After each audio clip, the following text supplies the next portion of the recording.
Money isn't real, but a JCB is. I want to explore in this video what we could mean by money. What is its nature? Now, I'm no economist, so that needs to be put on the table right at the beginning of this video. But I do know enough to know that, go back about a century and prior to that, and money was based on the gold standard. In other words, you could go into a bank and it says, I promise to pay the bearer, and ultimately you could get you £10 of gold. You try that now and you just get another £10 note because the gold standard has long gone. So in that case, what does money mean? A lot of what money means is what we believe it to mean. And so whereas I might not be an economist, theology and metaphysics is well within my expertise. And so I'm very interested in this idea of the underpinning of money, the foundation of money being what we believe that money is. And of course, money it's a strange concept, really. We still use that term. But of course, most of the time, for most of us, what we call money is in fact, it's a figure that we read on the screen when we look at our bank balance. And even at a bigger scale, investments and things, it's figures on a screen. And what I'm interested in is how we go from that to something far more substantial. Now, fairly obviously, we've all got this money floating around at this conceptual level. It's there because we believe it's there. But of course, we all know that we can turn that into things which are tangible. And so I can go into a supermarket and I can fill my basket, and I can then do my chip and pin, and I can just, sometimes I can just tap and go or key in a number, and lo and behold, the shop will allow me to walk out with all those goodies. Now, it's pretty solid stuff. That is very substantial. It's substantial enough that I can eat it. And so I want to look at how we move from that intangible concept of money through to the far more tangible. And I'm using the symbol there of the JCB. Norton motorcycle. Got to get motorcycles in somewhere because that's something I always try and do in these videos, a bit of a passion of mine. So we've got that's really solid is the JCB. Could then look at design. So those who work in design, that's pretty close to tangible, because the only reason we've got the JCB is because somebody has designed it, and so design is very close to solid. You've then got other areas of the economy. My son works in logistics, so that's a particular interest of mine. That's pretty tangible as well, because it wouldn't be that far from his actual job to large lorries driving up and down the motorway full of very tangible stuff. But what I'm particularly interested in looking at here is the finance sector, because it's a fairly large element of the UK economy. It's a growing element of the UK economy, or it was. And the whole manufacturing, industrial, at the sort of JCB level of the economy has declined radically. I was a boy, grew up in Manchester, lived there until I was 18. And so I was surrounded by the very tangible.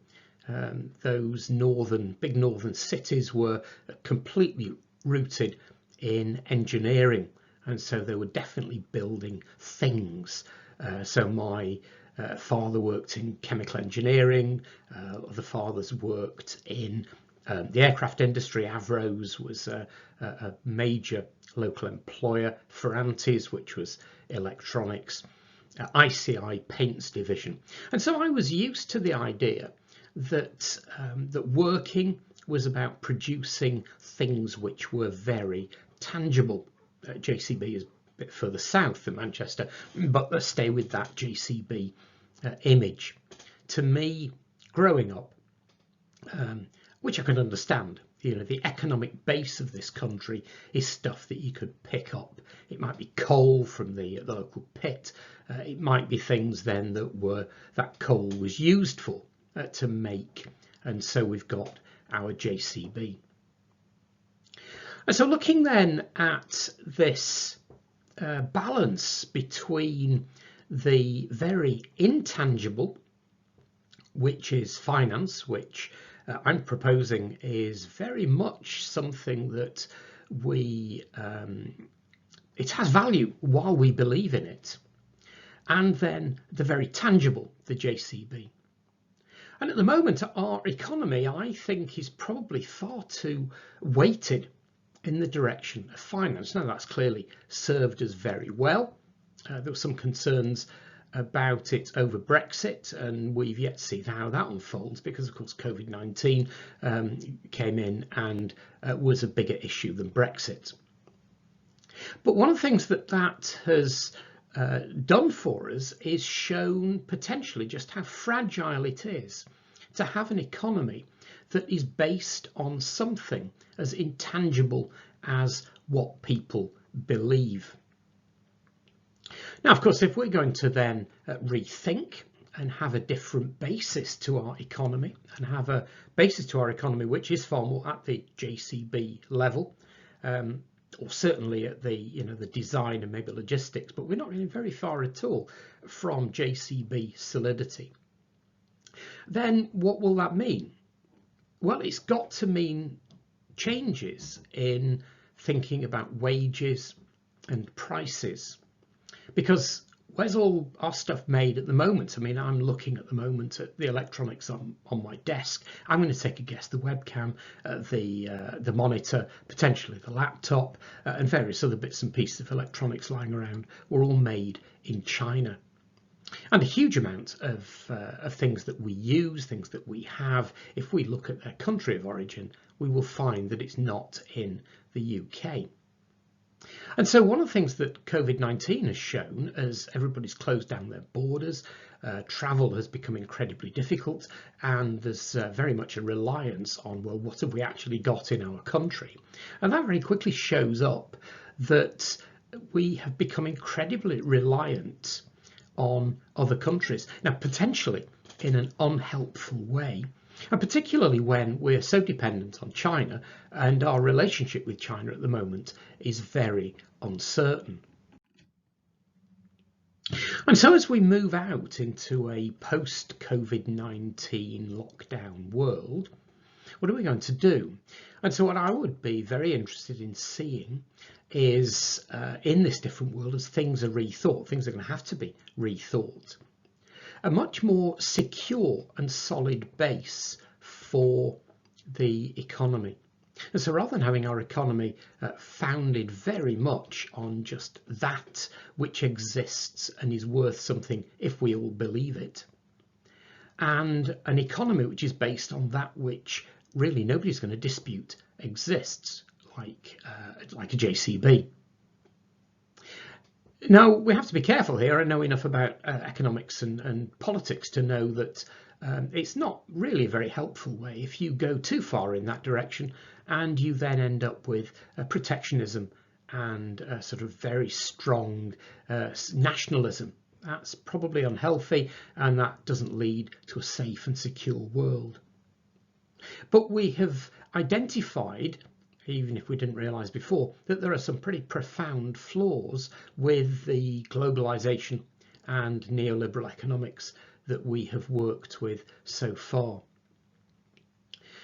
And so what I would like to see the country doing is giving an increased focus to manufacturing, to industry, a focus on that which is clearly tangible and isn't dependent on our beliefs, and so we're at JCB level, and a move away from reliance on the finance sector. And this, I think, will then lead to an economy which is far more robust and, very importantly, far more resilient than we have been used to so far.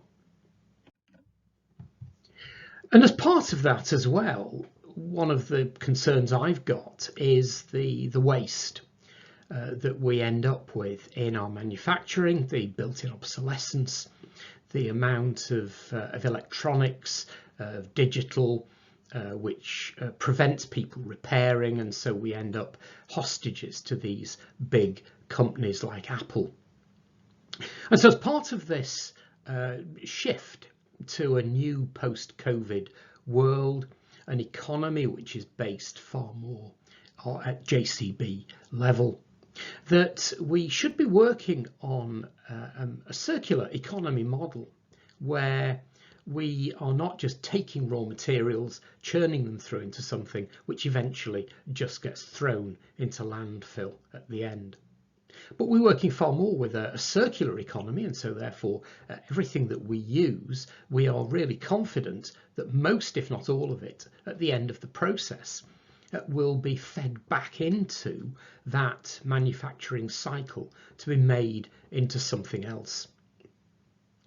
And so if we're having a system which is based on that, which is based on a built to last model, getting rid of built-in obsolescence, increasing repairability,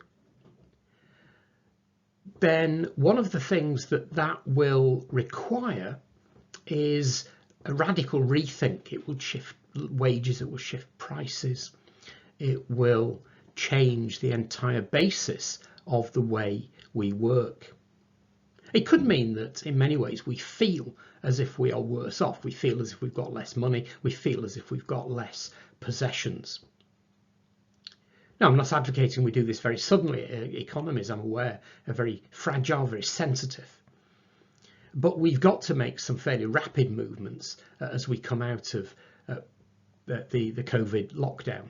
And so now is an ideal time to be doing these radical rethinks, to be setting in place policies and visions for a much more secure economic base for the future. One which is rooted far more in a circular economy model and rooted far more in producing things at the JCB level. And one of the things I think this will do is it will mean that we will end up then as a country, and if other countries are doing the same thing, in cooperation, but they also will end up in the same position. And we will end up with a world which is far more resilient, far more robust. And then when future pandemics come along, we are far better able to deal with them.